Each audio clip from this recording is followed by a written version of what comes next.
Kedatangan polisi di rumah Nikita Mirzani terkait laporan Dito Mahendra. Rumah Nikita Mirzani di kawasan Pesanggerahan, Jakarta Selatan didatangi penyidik Satreskrim Polres Serang Kota pada Rabu 15 Juni 2022 jelang subuh. Nikita Mirzani mengungkapkan kehadiran sejumlah penyidik Satreskrim Polres Serang Kota terkait laporan yang dibuat Dito Mahendra pada 16 Mei 2022. Menurut Nikita Mirzani, sebagai orang yang kerap kali dilaporkan ke polisi dalam sejumlah kasus, laporan Dito Mahendra ini tidak wajar.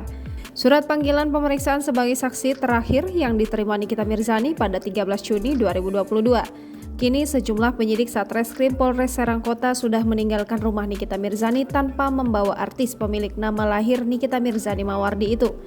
Untuk diketahui, Dito Mahendra melaporkan Nikita Mirzani ke Polres Serang Kota pada 16 Mei 2022. Laporan yang teregistrasi di Polresta Serang Kota, Polda Banten itu terkait kasus dugaan pencemaran nama baik.